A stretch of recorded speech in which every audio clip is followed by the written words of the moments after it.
और स्वधर्म से राष्ट्र निर्माण। अगर हम राष्ट्र निर्माण की बात करते हैं तो बेसिकली 3 सब्जेक्ट आते हैं, तो दूसरा सोशल और तीसरा कल्चरल एंड स्पिरिचुअल। आज मेरा जो टॉपिक है सोशल एरिया में रहेगा। मैं इकोनॉमिक्स और स्पिरिचुअल के बारे में बात नहीं करूंगा।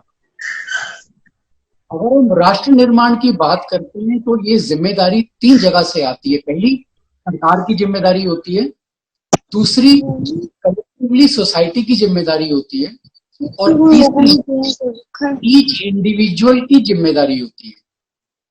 तो आज जो मैं बात करूंगा बेसिकली इंडिविजुअल की जो जिम्मेदारी है उसके बारे में बात करूंगा। आज की जो हमारे देश की सिचुएशन है वो ये है कि हर व्यक्ति ये समझता है कि देश जो भी हो रहा है उसकी जिम्मेदारी सरकार के ऊपर है, और कोई भी अपनी जिम्मेदारी नहीं समझता है हमारे देश के प्रति, क्योंकि अनफॉर्चुनेटली आज जो हम लोगों का सिस्टम हो गया है, हम लोगों का जो थिंकिंग हो गया है वो केवल स्वार्थमय हो गया है।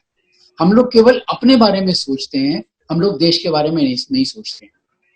आज जब हम अपने परिवार की बात करते हैं तो हम लोग अपने परिवार के लिए सब कुछ कर सकते हैं। क्यों? कि हम लोग को अपने परिवार के ऊपर एक प्राइड होता है, अपनी माँ के प्रति प्राइड होता है, अपने पिता के प्रति प्राइड होता है, अपने भाई बहनों के प्रति प्राइड होता है, और उसकी वजह से हम अगर परिवार की कोई भी रिक्वायरमेंट होती है तो हम खुशी से उस रिक्वायरमेंट को पूरा करते हैं। अगर हमको कोई सेक्रीफाइस भी करना पड़ता है तो हम परिवार के लिए सेक्रीफाइस कर सकते हैं। हम अपने देश के लिए सेक्रीफाइस क्यों नहीं कर सकते हैं? हम जब देश के बारे में बात करते हैं तो बोलते हैं भारत माता है। भारत माता है तो हम सेक्रीफाइस क्यों नहीं कर सकते हैं? मेरे को याद है हम लोग जब स्कूल में थे तो प्रेयर किया करते थे।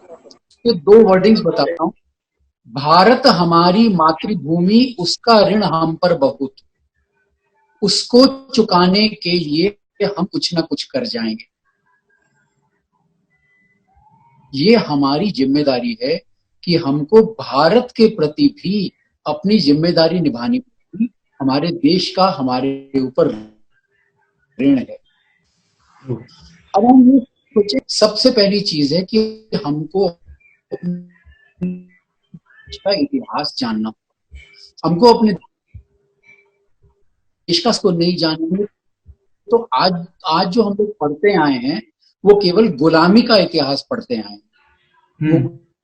मुगलों की गुलामी, उसके बाद लास्ट में ब्रिटिश की गुलामी। ये गुलामी का इतिहास अगर हम पढ़ेंगे तो हमारे मन में एक स्वार्थ जाएगा। इस चीज को हमको खत्म करने के लिए हमको हमारे देश की सच्चा इतिहास हमको जानना होगा। जैसे हम लोग बात करते हैं महाराणा प्रताप की, शिवाजी की, झांसी की रानी की, या फिर इधर हम बात करते हैं जो रिसेंट इतिहास है उसमें गांधी जी, नेहरू जी, भगत सिंह, चंद्रशेखर आजाद, सुभाष चंद्र बोस, परंतु इनके बारे में तो हम लोग फिर भी पढ़ लेते हैं, परंतु अपना पुराना जो इतिहास है उसके बारे में ना तो हमें पढ़ाया जाता है, ना हमें इसके बारे में कहीं और से जानकारी मिलती है। एक गुरु तेग बहादुर जी का एग्जाम्पल लेता हूँ। गुरु तेग बहादुर जी के बारे में शायद पंजाब में पढ़ाया जाता हो, परंतु बाकी देश में हमको उनके बारे में कुछ नहीं मालूम है। केवल इतना मालूम है कि वो सिखों के 9वें गुरु थे। उनकी सही कहानी क्या है?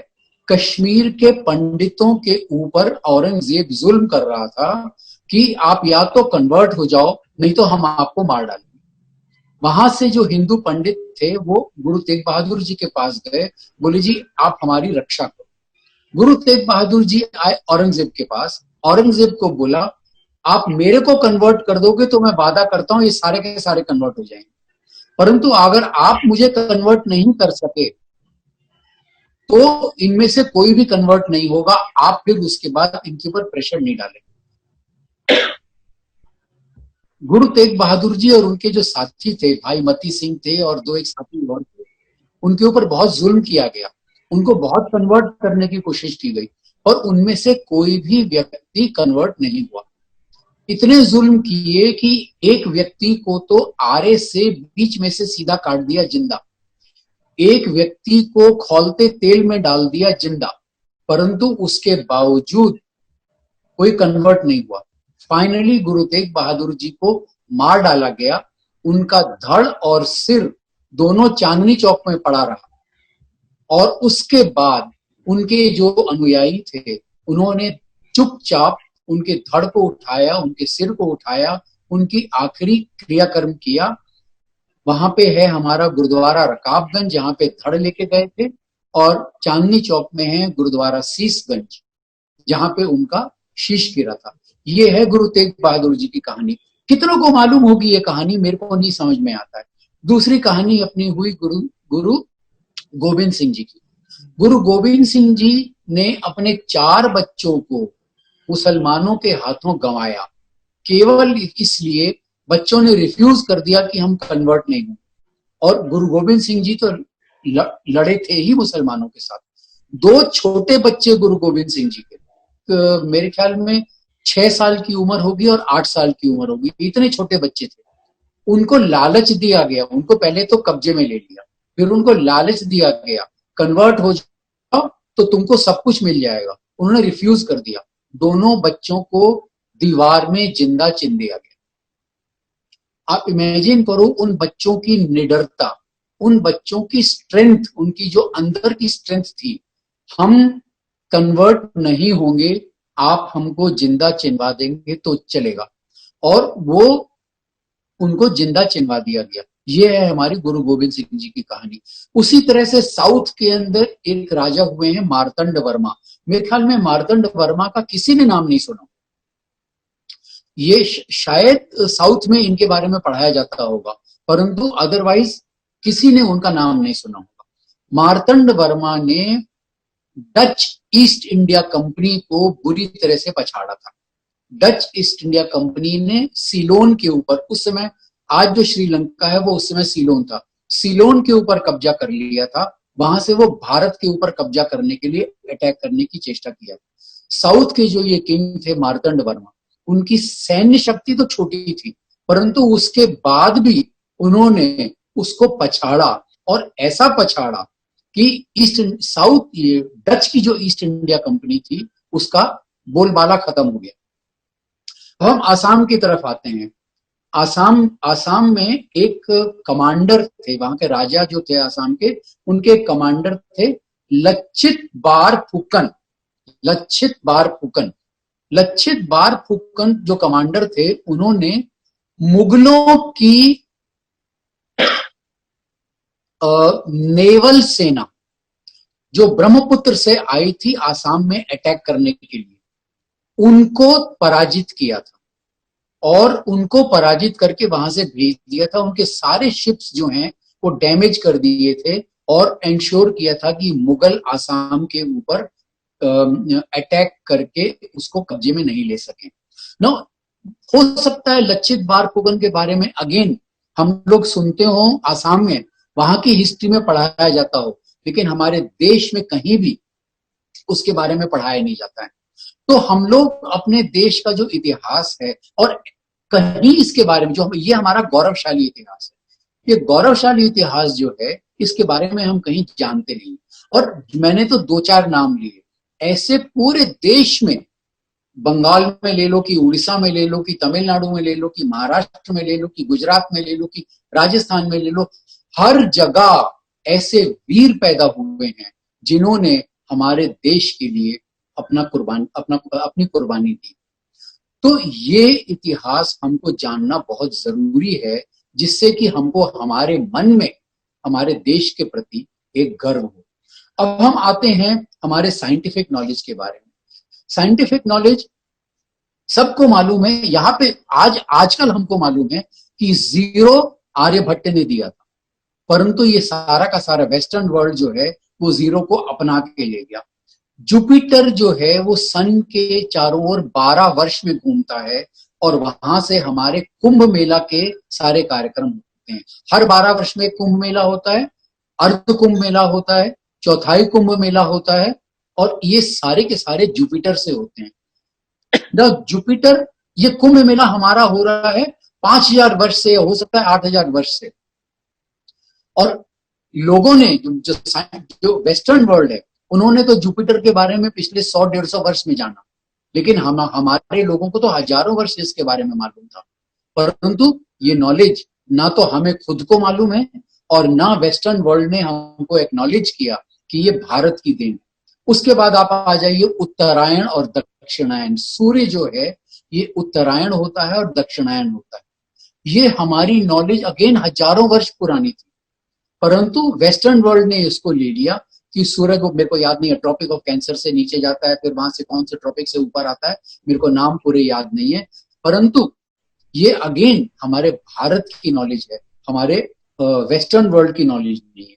इस तरह से मेडिकल वर्ल्ड में बड़ी सारी नॉलेज है। उसी तरह से बहुत सारी नॉलेज हमारे वेदों में मिल जाएगी, हमारे शास्त्रों में मिल जाएगी, हमारे पुराणों में मिल जाएगी। हमारे पुराण बोला करते हैं कि हम नदी की पूजा करें, हम पेड़ों की पूजा करें, हम पानी की पूजा करें। ये केवल इसलिए कि हमारे पुरखे जो थे वो समझते थे कि ये जो पर्यावरण है, इस पर्यावरण को बचाना हमारी जिम्मेदारी है, और उस जिम्मेदारी को हमने एक पूजा पद्धति में कन्वर्ट कर दिया, जिससे कि हर आम आदमी समझे कि ये हमारे लिए एक पूज्य चीज है, हमको इसको डिस्ट्रॉय नहीं करना है और ये हमारी जिम्मेदारी है। अभी हम अगर एक रीसेंट हिस्ट्री के ऊपर आ जाएं, रिसेंट में पिछले 100, 150, 200 सालों के अंदर हमारी ये हिस्ट्री बताई गई है कि भारत में आर्य जो हैं वो बाहर से आए थे और आर्यन इन्वेजन हुआ था, और आर्यों ने जो है वो द्रविड़ों को नॉर्थ से साउथ में खदेड़ दिया। तो आर्य जो है अपने आप को सुपीरियर समझते थे, द्रविड़ों को नीच समझते थे। द्रविड़ों को आर्यों ने शूद्र की एक वो उनको दे दी कि ये लोग तो शूद्र हैं। सच्ची बात ये है कि ना तो कोई आर्य थे, ना तो कोई द्रविड़ थे। ये पूरा जो भारतवर्ष है, जो भारत, जिसको हम ज्योग्राफिकल भारतवर्ष कहते हैं, यहाँ पे जितने लोग रहने वाले थे वो भारतीय थे। अगर आजकल की भाषा में बोला जाए वो हिंदुस्तानी है। हम लोगों को जबरदस्ती डिवाइड करने के लिए आर्य और द्रविड़ इस तरह से बना दिया गया, जिससे कि नॉर्थ और साउथ के लोगों में आपस में कोई ना कोई झगड़ा होता रहे। उसी तरह से जब अंग्रेज आए, उन्होंने डिवाइड एंड रूल की पद्धति चालू की। डिवाइड एंड रूल के अंदर हिंदू और मुसलमानों को अलग किया, उसके साथ साथ हिंदुओं को अलग किया, ब्राह्मण अलग, क्षत्रिय अलग, वैश्य अलग, शूद्र अलग। उसके अंदर भी हम लोगों की जाति बना दी कि ये तो हमारे जाट हैं, ये हमारे ओबीसी हैं, ये हमारे खत्री हैं, ये हमारे जातव हैं, वगैरह वगैरह। तो हम लोग स्कूल में पढ़ा करते थे unity in diversity. Unity in diversity में डाइवर्सिटी तो रह गई, यूनिटी तो हमारी कहीं गई, कहीं रही नहीं। हम लोग टोटली डिवाइड हो गए और उस डिवीजन में हम लोग पलने लगे और उसी डिवीजन से हम लोग आपस में लड़ने लगे। यहां से हमारा शुरू होता है एक नया इतिहास कि ये चीज को देख के सारा क्रिश्चियन वर्ल्ड साउथ में उन्होंने अटैक किया कन्वर्जन करने के लिए। हमारे पहले तो सारे हिंदू थे, परंतु साउथ में अटैक करने के लिए क्रिश्चियन वर्ल्ड ने आके अगेन वही द्रविड़ वाली उनकी कहानी बता के, द्रविड़ वाली कहानी बता के ये बोला गया कि आप लोग अलग हो, आप लोग क्रिश्चियन बन जाओ, और इस तरीके से हम लोगों को अलग अलग किया गया। सबसे इंपॉर्टेंट चीज है हमको समझनी है कि हमको जो लड़ाया गया, हमको जो डिवाइड किया गया, जब तक हम उसका इतिहास नहीं समझेंगे, हम लोग हमारे देश में यूनिटी क्रिएट नहीं कर सकते हैं। जब हम ये चीज समझ जाएंगे तो हमारे मन में अपने आप हमारे देश के प्रति एक प्राइड हो जाएगा, गर्व हो जाएगा कि ये हमारा देश है, हम लोग सब एक हैं। ये प्राइड अगर हमारा आ भी जाता है तो हम लोग अपने देश के प्रति क्या कर सकते हैं। सबसे पहले तो मैं 3-4 छोटी छोटी बातें बताता हूं जो हम अपनी जिम्मेदारी निभा सकते हैं। एक चीज हमको समझनी चाहिए कि हमारे देश के जितने रिसोर्सेज हैं, हम उन रिसोर्सेज को चाहे खाना कह लें, पानी कह लें, पेड़ कह लें, हवा कह लें, जमीन कह लें, जल, नदियां कह लें, ये सारे के सारे देश को बिलोंग करते हैं। ये हमको पर्सनली बिलोंग नहीं करते, इसलिए हम लोग इनको यूज कर सकते हैं, हम लोग इनको मिस यूज नहीं कर सकते हैं। ये हमारे लिए बहुत एक इम्पोर्टेंट है। खाना हम लोग जूठा छोड़ देते हैं, इसका मतलब हम लोग खाने को मिस यूज करते हैं। पानी हम लोग जूठा छोड़ देते हैं, इसका मतलब पानी को हम लोग मिस यूज करते हैं। ये जूठा छोड़ने से हम लोग कितने लोगों का अपमान करते हैं। हम किसान का अपमान करते हैं, हम धरती माता का अपमान करते हैं, हम पानी का अपमान करते हैं, हम उस माता का अपमान करते हैं जो किचन में प्यार से खाना बना के हमें खिलाती है। हम उस पिता का अपमान करते हैं जो बाहर जाके पैसा कमा के घर में लाते हैं, जिससे हमारे लिए अन्न खरीदा जाता है। इतने लोगों का हम जूठा छोड़ते हैं तो अपमान करते हैं। उसी तरह से हम पानी का अपमान करते हैं अगर हम जूठा छोड़ते हैं तो। मेरे ख्याल में सबको मालूम है पानी की हमारे देश में क्या स्थिति है। मैं केवल 2 शब्दों में बोलूंगा, हमारे गांवों में 5 साल के अंदर पानी खत्म होने वाला है। अगर ये खत्म हो गया तो किसान खत्म हो जाएंगे, किसान खत्म हो गया तो हमारे प्लेट के ऊपर अन्न नहीं आएगा, हम लोग खुद भूखे मर जाएंगे। उसके बाद हम लोगों को मालूम है वो कावेरी नदी जो है उसका जो डिस्प्यूट चल रहा है कर्नाटका और तमिलनाडु के बीच में, केवल इसलिए कि कावेरी नदी में पानी बहुत कम हो गया है। यहाँ पे दिल्ली, हरियाणा, पंजाब, राजस्थान के बीच में पानी के लिए डिस्प्यूट चल रहे हैं। टोंक जिले में गोलियां चली थी पानी को लेके। इसकी कहानी लंबी है, इसलिए मैं अभी ज्यादा नहीं बताऊंगा, बट इम्पोर्टेंट ये है कि पानी आज हमारे लिए बहुत स्केर्स रिसोर्स हो गया है और ये स्केर्स रिसोर्स को बचाना हमारी जिम्मेदारी है। सरकार की अकेले की जिम्मेदारी नहीं है, सोसाइटी की जिम्मेदारी है, हमारी ईच इंडिविजुअल की जिम्मेदारी है। इस चीज को हमको बहुत इंपॉर्टेंट समझना पड़ेगा। अगली चीज जो हमको अपने आप में, हमको अपने कैरेक्टर में डालना पड़ेगा वो है कंपैशन, काइंडनेस, स्माइल। हम अपने मन में दूसरों के प्रति हमारे क्या विचारधारा, हम लोगों को दूसरों के प्रति काइंड होना पड़ेगा, दूसरों के प्रति कंपैशन हमको रखना पड़ेगा। उनकी जो जरूरतें हैं, हम कोई ऐसा काम नहीं करें जिसमें किसी दूसरे का नुकसान होता हो। अगर हम ये काम नहीं करेंगे, हम अपनी जिम्मेदारी निभा रहे हैं। एक छोटी छोटी कहानी सुनाता हूं आपको, ये शायद सबने सुनी भी होगी, मेरे को मालूम नहीं है। ग्लास ऑफ मिल्क की कहानी शायद सब लोगों ने सुनी होगी। एक छोटा बच्चा था, ये अमेरिका की कहानी है, सच्ची कहानी है। एक छोटा बच्चा था जो अपने परिवार के पालन पोषण के लिए डोर टू डोर सामान बेचा करता था। एक रात काफी देर हो गई, अंधेरा हो गया, बारिश हो रही थी, ठंड का मौसम था, तो उसने सोचा कि एक आखिरी घर में जाके दरवाजा खटखटा के और वो उनसे खाना मांग लेगा, उसको भूख बहुत लगी थी। दरवाजा खटखटाया, एक लड़की ने दरवाजा खोला, वो लड़का डर गया, उसने केवल पानी मांग लिया। उस लड़की को समझ में आया कि ये लड़का भूखा है और बाहर में ठंड है, बारिश हो रही है, इसके कपड़े भीगे हुए हैं। उसको अंदर बुलाया, अंदर बुला के उसको बैठाया, उसका कोट उतार के सुखाया, उसको गरम गरम दूध पीने को दिया। लड़के ने वो गरम गरम दूध पिया, कोट सूख गया था, उसको पहना और फिर लड़की से बोला कि जी मुझे इसके कितने पैसे देने हैं मुझे बता दीजिए। लड़की ने कहा मेरी माँ ने बताया है कि अगर किसी की मदद करो तो उसके पैसे नहीं लिए जाते हैं, तो इसका कोई पैसा नहीं है, तुम आराम से घर जाओ। लड़के ने थैंक यू बोला और वो चला गया। काफी समय बीत गया, लड़के ने मेहनत करके, अपनी मेहनत करके वो एक डॉक्टर बन गया। लड़की बड़ी बूढ़ी हो गई, धीरे धीरे एज के साथ साथ वो बीमार पड़ गई।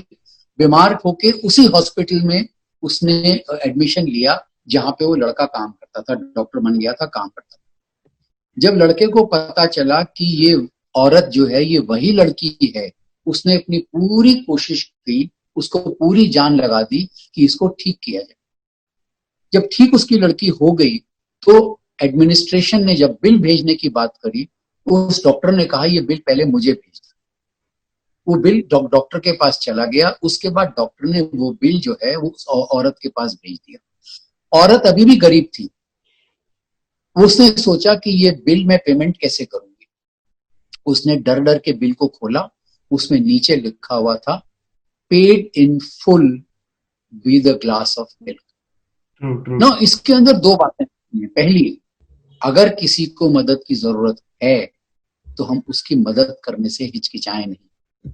दूसरी, अगर हमें किसी ने मदद करी है तो कभी भी जिंदगी भर उस मदद को भूलें नहीं, कभी भी जिंदगी भर उस मदद को भूलें नहीं। हम लोग इस चीज को बहुत ध्यान हमको रखना चाहिए। और मैं आपको एक बात बताता हूं, छोटी से छोटी चीज से हम रोज हर व्यक्ति की मदद कर सकते हैं।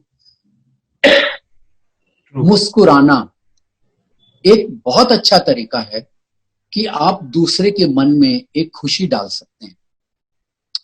ना आप कोशिश कीजिए, मैंने कोशिश करी है। आप राह चलते किसी अनजान व्यक्ति के सामने राह चलते चलते मुस्कुरा दीजिए। 99% लोगों के चेहरे के ऊपर मुस्कुराहट आएगी, वो आपको मुस्कुराहट से जवाब देगा। उसके मन में कितना भी उसके मन में क्षोभ हो कोई चीज के लिए, परंतु वो उस क्षण के लिए 20 सेकंड के लिए 30 सेकंड के लिए उसके मन में एक कम से कम एक खुशी आ जाएगी और आपकी वजह से वो खुशी आएगी। आप मुस्कुराएंगे, आपको भी खुद को खुशी होगी। तो कम से कम ये छोटी से छोटी चीज हम दूसरों को मदद कर सकते हैं, सपोर्ट कर सकते हैं। सर, जैसा कि आपने बोला हम सबको अपनी खुशी बांट के मदद कर सकते हैं। आपने बहुत सही बोला है। और मैंने भी अपने लेवल पे आपको, जैसा मैं आपको बताइए, मैं आपको जो मार्गदर्शन है आपका उनको फॉलो करता हूँ। और वैसे ही मैंने भी बहुत अभी मदद की है। तो फिलहाल अगर हम रूटीन जैसे हम अगर बात करते हैं उस पे अगर हम ना जाए, और जो करंट सिचुएशन है जो कि हम अभी सुन रहे हैं, तो उस पे अगर जाए तो उस पे हम क्या हेल्प कर सकते हैं पर्सनल लेवल पे, मैं ये आपसे सुनना चाहूंगा। क्योंकि यहाँ बहुत सारे लोग हैं जो अपने लेवल पे बहुत हेल्प कर सकते हैं दूसरों को, जो लेबरर्स अभी है उनको। देखो, वैसे तो थोड़ा सा हम डाइवर्ट कर रहे हैं, लेकिन ठीक है, मैं इसका जवाब देता हूं। हर व्यक्ति कहीं ना कहीं मदद कर सकता है। आज जैसे हमारे डॉक्टर्स हैं, पुलिस हैं, नर्स हैं, ये सारे के सारे वॉरियर्स हैं। आज ये कोरोना के वॉरियर्स हो गए हैं। ये सारे के सारे हमारे मदद कर रहे हैं। हम इन लोगों की मदद कैसे कर सकते हैं? हम अगर सीधे मदद नहीं कर सकते हैं तो इन लोगों की मदद कैसे कर सकते हैं? अगर हमारे पास पैसा है तो हम उस पैसे से सामान खरीद के, मास्क है, ग्लव्स हैं, पीपीई किट्स हैं, इस तरह का सामान खरीद के हम हॉस्पिटल्स में बांट सकते हैं। पुलिस वाले बाहर घूमते हैं जो हम लोगों के लिए मदद करते हैं। क्या हम अपने घर में खाना बना के 25 आदमियों के लिए, 50 आदमियों के लिए, 100 आदमियों के लिए, जितना हमारी क्षमता हो, हम वो खाना बना के हम पुलिस वालों को या और मददगार जो हैं हम उनको दे सकते हैं क्या? अगर हमारी और क्षमता हो तो जितने ये माइग्रेंट वर्कर्स जा रहे हैं उनको रास्ते में हम खाना खिलाने का इंतजाम कर सकते हैं क्या? अगर हम खाना खिलाने का इंतजाम भी नहीं कर सकते हैं तो हम उनको सूखा दे सकते हैं क्या, जिससे कि वो खुद अपने आप बना के खा लें। सिखों ने तो अपने, जो आजकल बहुत सारे सिख जो हैं वो ट्रक ओनर्स हैं, उन्होंने अपनी अपनी ट्रकें लगा दी लोगों के लिए। बोले भैया तुम जाओ, ट्रक में बैठो और जाओ, अपने अपने घर जाओ, ट्रक वापस खाली आ जाएगा। इतने दिनों में हमारा काम नहीं होगा तो नहीं होगा। ये हर व्यक्ति अपनी अपनी क्षमता के अनुसार ये मदद कर सकता है। और वो क्षमता जो है सबसे पहले मन में आनी चाहिए, मुझे कुछ करना है। और जो मुझे कुछ करना है तो फिर वो चीज आगे आएगी। हम चाहते हैं कि हमारा देश जो है वो सिंगापुर बन जाए, जापान बन जाए, यूरोप बन जाए, अमेरिका बन जाए, लेकिन उन सब के, वहां के जो लोग हैं, उन सब में मोस्ट इंपॉर्टेंट चीज है एटीट्यूड, उनका जो पॉजिटिव एटीट्यूड है, ये उनका एक बहुत अच्छा कैरेक्टर है। वो कैरेक्टर हमको हमारे अंदर लेके आना पड़ेगा, और वो कैरेक्टर आएगा तो हम एक न्याय की पद्धति से बात कर सकेंगे। अब मेरे को फास्ट मूव करना पड़ेगा, ज्यादा हम वेट नहीं कर सकते हैं। न्याय की पद्धति से हमको बात करनी पड़ेगी। हर चीज में हमको न्याय देखना पड़ेगा, और हमको ये देखना पड़ेगा कि हमारा कोई भी एक्शन जो है वो न्याय सम्मत है कि नहीं है। जैसे रोटरी का एक टेस्ट होता है, इज इट द ट्रूथ, हम जो कर रहे हैं वो सच है क्या? Is it fair to all concern, very simple to understand. Will it build goodwill and better friendships, very easy.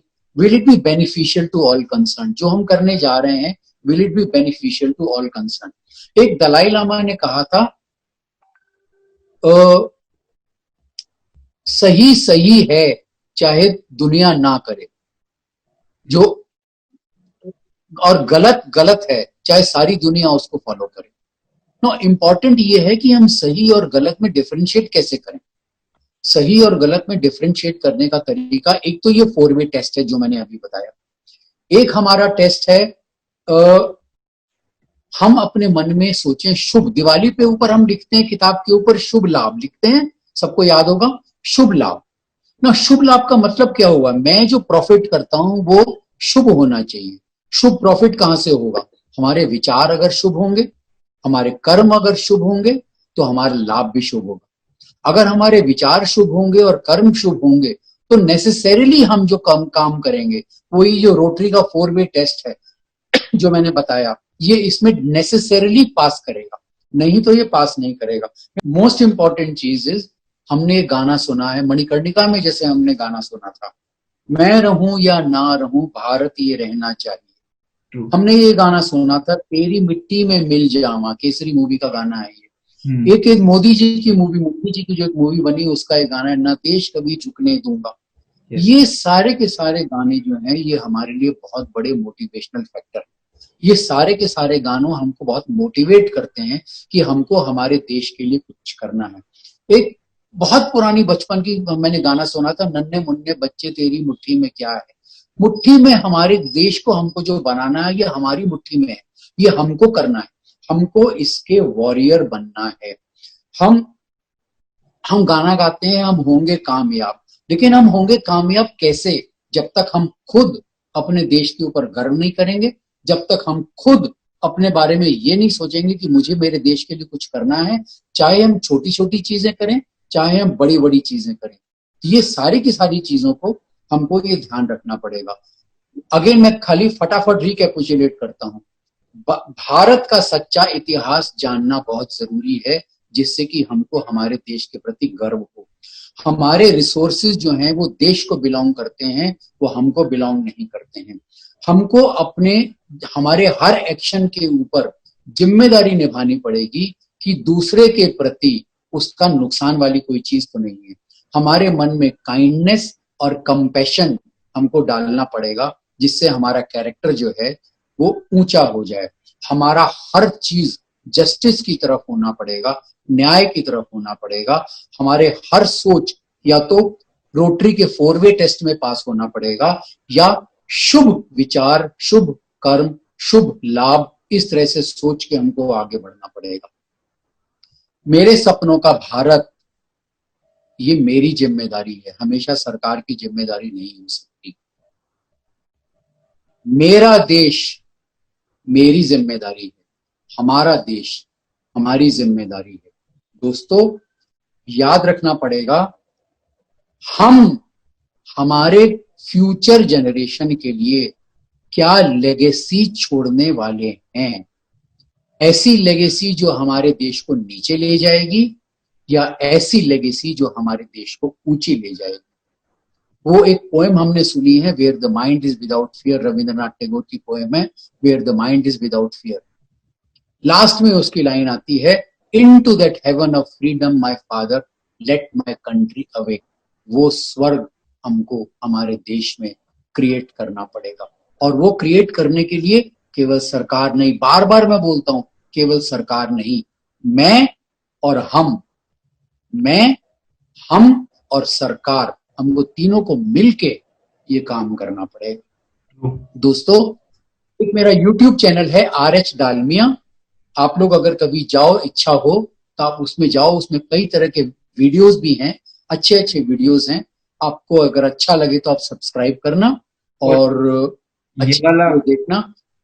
आपसे क्वेश्चन पूछना चाहूंगा फॉर श्योर हाँ, कि अभी जैसा आपने बोला कि हम इस वे में कर सकते हैं या हम अलग अलग वेज है जो कि हम कर सकते हैं, बट जैसा हम देख रहे हैं कि कोविड 19 जो अभी महामारी फैली हुई है, तो वो अभी अपना देश जो है वो बहुत ही आगे बढ़ रहा है उसमें, क्योंकि हमारे देश में सबसे कम, हम बोल सकते हैं कि लार्जेस्ट डेमोक्रेसी में, लार्जेस्ट सेकंड या थर्ड लार्जेस्ट पॉपुलेटेड कंट्री में हमारा सबसे कम केस होने का रिकॉर्ड बन रहा है। एंड बहुत अच्छा रिकवरी रेशियो भी है। तो इस वे में कोविड के बाद वाला जो हमारा देश होगा, उसमें बहुत सारी बाहर की कंपनीज भी हमारे देश में इन्वेस्टमेंट करना चाह रही है। तो हमारे देशवासियों को क्या करना चाहिए, इसके रिलेटेड मुझे एक पर्सनल डाउट है, अगर आप सॉल्व कर सकते हैं तो प्लीज। देखो, मोस्ट इम्पोर्टेंट चीज है, सबसे पहले तो पहला एक्शन सरकार की तरफ से होना पड़ेगा कि सरकार को एक प्रोएक्टिव एक्शन लेना पड़ेगा, देशों में बात करके और कंपनियों से बात करके कि आप हमारे यहाँ पे आइए और हम आपको सारी सुविधाएं देंगे और फटाफट देंगे। जैसे मोदी जी के गुजरात में बहुत जल्दी मूव करता था, वैसे ही अब हमारे सारे राज्यों में, पूरे देश में हमको वैसे ही फास्ट मूव करना पड़ेगा। ओके। दूसरी चीज क्या है कि जो हमारे नेशनल या रीजनल लॉज जो बिजनेस को थोड़ा सा खींचते हैं, पीछे खींचते हैं, जबरदस्ती पीछे खींचते हैं, उन लॉज को बहुत जल्दी जल्दी अमेंड करना पड़ेगा। ओके। और बहुत सारे जैसे होते हैं कि आपको ये कंप्लाई करना है, वो कंप्लाई करना है, ये कंप्लाई करना है, वो कंप्लाई करना है, उन सबको आपको कहीं ना कहीं जाके या तो कंसोलिडेट करना पड़ेगा, या उसके ऊपर छूट देनी पड़ेगी, या सेल्फ अटेस्टेशन करना पड़ेगा, या व्हाटएवर। तो ये चीज सरकार का काम है। और इंडिविजुअल के रूप में ये काम है, हमको, हर व्यक्ति को जो फैक्ट्री में काम करेगा, हमको हमारी प्रोडक्टिविटी बढ़ानी। आज अगर हम चाइना से कंपैरिजन करते हैं, उनका वर्कर जो है हमसे 4 गुना प्रोडक्शन देता है। वो 4 गुना प्रोडक्शन के लिए हमको वहां तक पहुंचने के लिए हमको बहुत मेहनत करनी पड़ेगी। हमारे हर व्यक्ति को जो फैक्ट्री में काम करता है उसको ये मेहनत करनी पड़ेगी, 4 गुना प्रोडक्शन देना पड़ेगा। अगर 4 गुना प्रोडक्शन नहीं आएगा तो इसका मतलब हमारा लेबर कॉस्ट जो है वो ऑटोमेटिक 4 टाइम्स हो गया, और ये हमको घटाना पड़ेगा। और तीसरी चीज बहुत इंपॉर्टेंट ये है कि हमको, हर भारतवासी को ये देखना पड़ेगा कि हम अपने देश के लिए, अब जो मोदी जी ने तो स्लोगन दिया था, हम अपना माल खरीदें, हम बाहर का माल ना खरीदें। तो जरूरी नहीं है कि केवल देशी और स्वदेशी की definition, whatever is manufactured in, at least the profits remain in the country, whatever is manufactured in India, even if it is done by a foreign company, कम से कम जॉब तो हमारे देश में रहेगी, तो हमारे देश में रहेंगे, प्रॉफिट्स तो हमारे देश में रहेंगे। तो ये जो चीज है, ये हर भारतवासी को, इसको हमको ध्यान रखना पड़ेगा।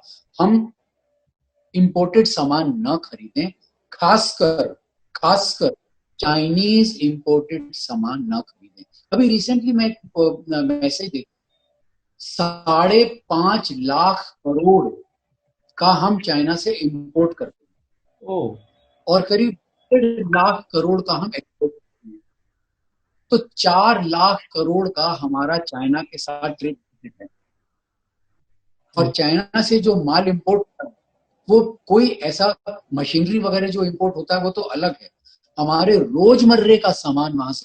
टेक्निकल ग्लिच थी। Now it's good. Okay, 2-3 incidents सुना देता हूं जो बेसिकली न्याय की तरफ जाते हैं।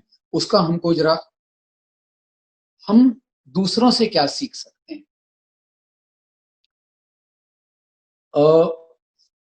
पहला इंसिडेंट सुनाता हूं, हमारे स्कूल के प्रिंसिपल थे, एम एन कपूर। नो, एक समय में हमारे स्कूल ने स्पोर्ट्स हमारे हुआ करते थे उस समय में, under 16 and over 16, 16 was the age. तो एक समय पर्टिकुलर स्पोर्ट्स में हमारे स्कूल ने अंडर 16 में फाइनल जीत के ट्रॉफी जीती। No, everybody was happy, naturally everybody was very happy. Principal को पता चला कि एक लड़का, केवल एक लड़का, अनफॉर्चुनेटली 16 की उम्र से ओनली फ्यू वीक्स ऊंचा बड़ा हो गया, और उसकी वजह से प्रिंसिपल ने कहा हम अन्याय से जीते हैं, हमको हमारी ये ट्रॉफी वापस करनी पड़ेगी।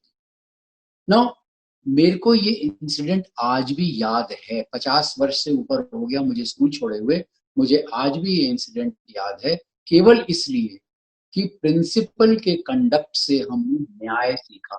उस समय हम लोग बहुत नाराज थे कि यार ये क्या हो गया, परंतु आज अगर मैं हाइंडसाइट देखता हूँ, हमने न्याय सीखा। हमको कुछ भी करना है, हमको कुछ भी अचीव करना है, हमको न्याय से अचीव करना है। दूसरी एक कहानी सुनाता हूँ, एक घनश्याम दास बिरला जी की। घनश्याम दास बिरला जी का नाम सबने सुना होगा। घनश्याम दास बिरला जी की कहानी सुनाता हूँ। घनश्याम दास बिरला जी एक बार अपने घर में बैठे हुए थे, उनका पोता आया उनके पास, उनको एक सूट लेंथ दिखाई। बोले काको जी, मैं थोड़ा सा मारवाड़ी में बोलूंगा और सब लोग समझ जाएंगे, इट्स नॉट डिफिकल्ट। काको जी, ये सूट लेंथ इंपोर्ट करा आपा, यो आपा बेचांगा, एक से एक सूट लेंथ 3-3 लाख में बिकेगी। जीडी बिरला जी ने पूछा कि बेटा कितनी सूट लेंथ बेच लोगे? वो उनका पोता बोला कि जी 1000 में तो बिक ही जाएगी। तो जीडी बिरला जी ने कोई जवाब नहीं दिया।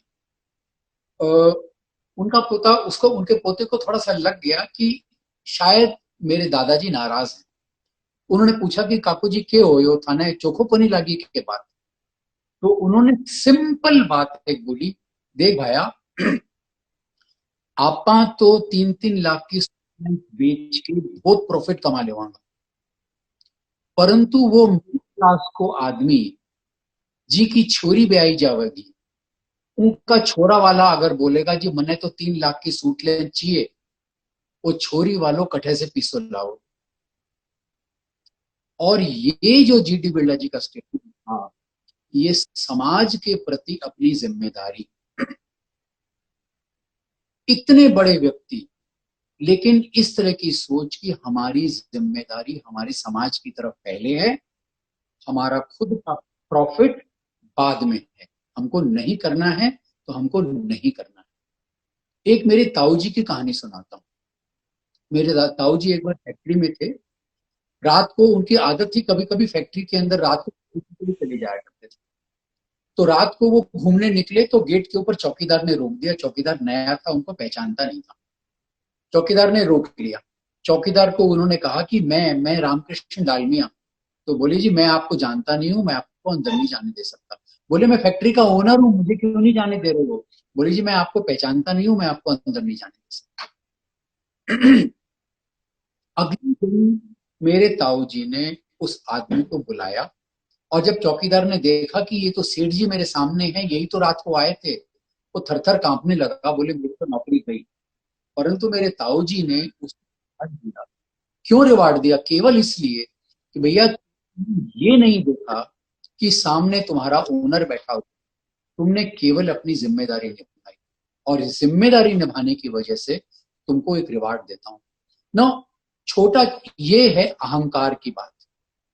अहंकार नहीं होना। मेरे एक छोटे से चौकीदार ने मुझे रोक दिया, कैसे रोक दिया, ये अहंकार की बात है।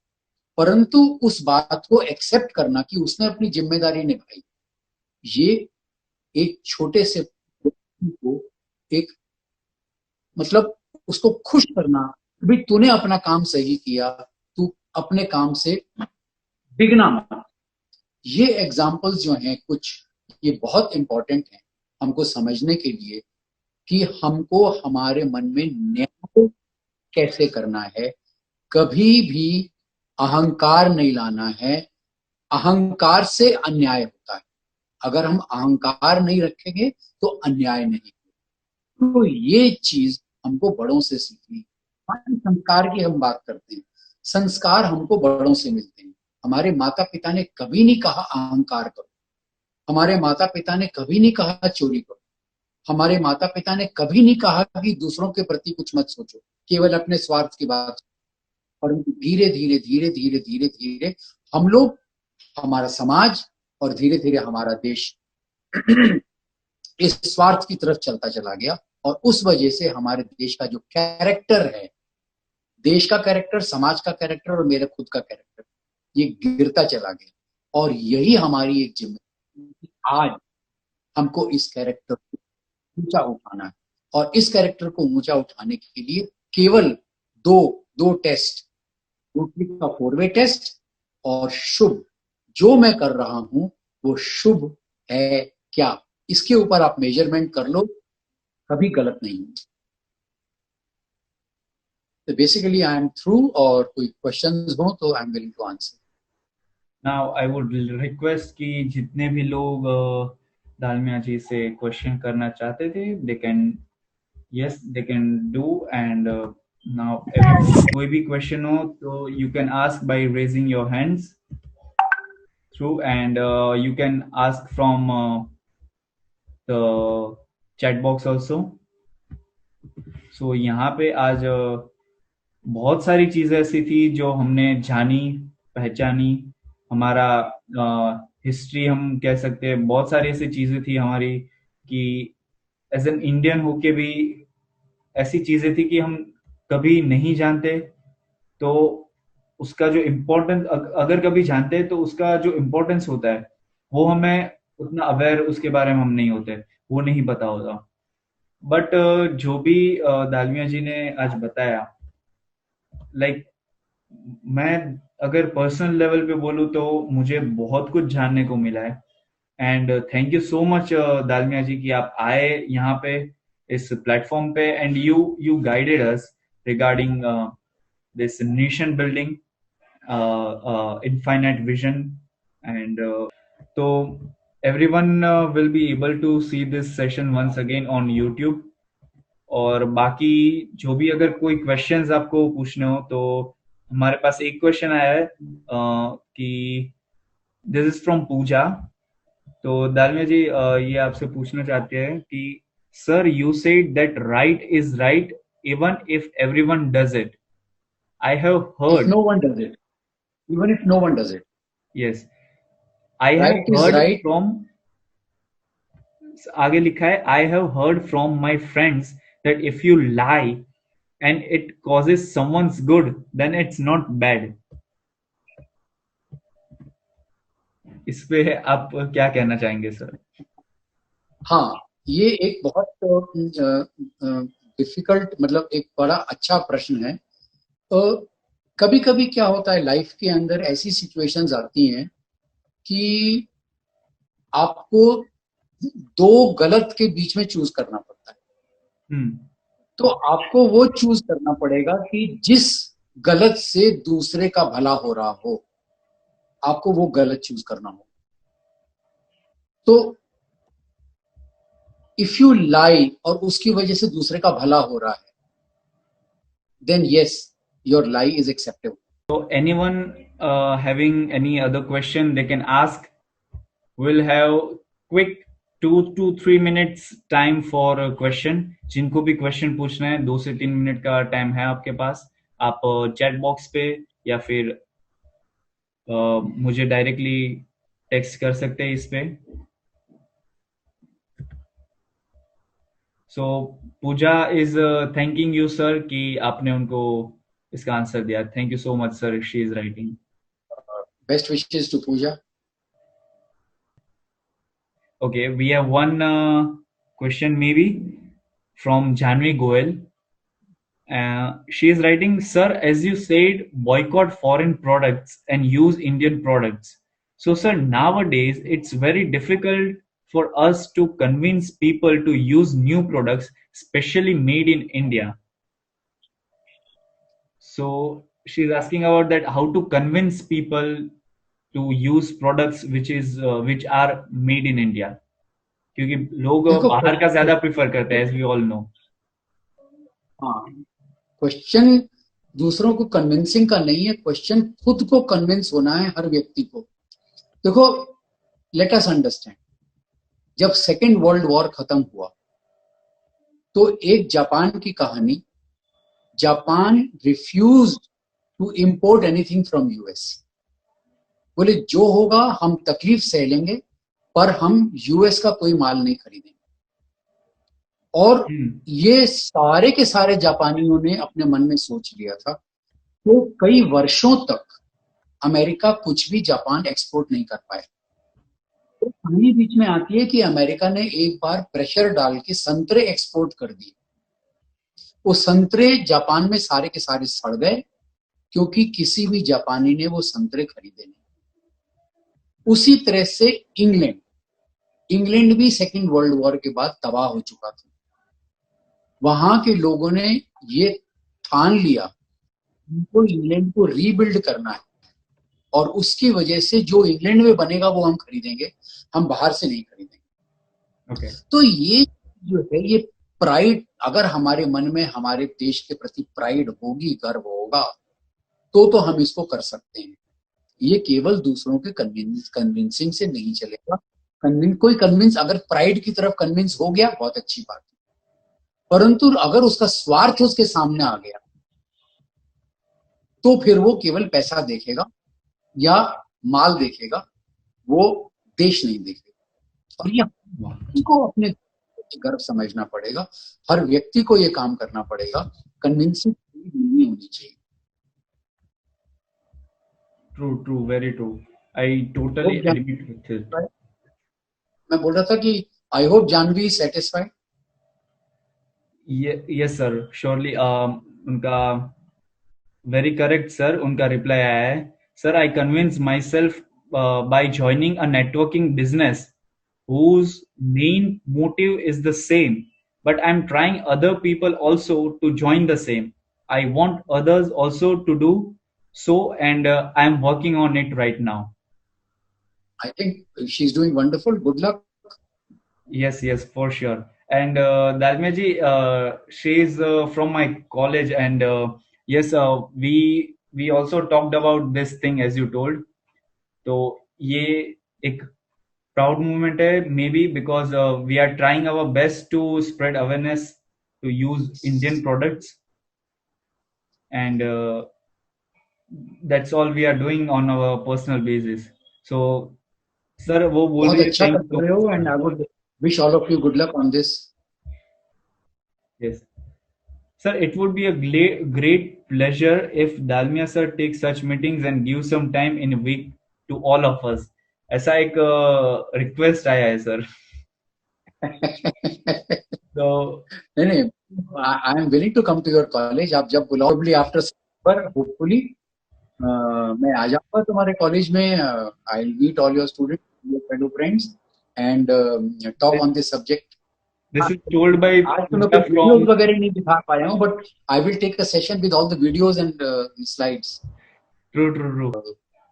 आजकल मेरा प्रोग्राम जो है वो क्लास 3 से शुरू होता है, तीसरी क्लास से 12वीं तक, with content of the session being little different, छोटे बच्चों के साथ, बड़े बच्चों के साथ डिफरेंट होता है, कॉलेज स्टूडेंट्स के साथ भी करता हूँ। तो मैं तो हर साल ऑलरेडी मैं हर साल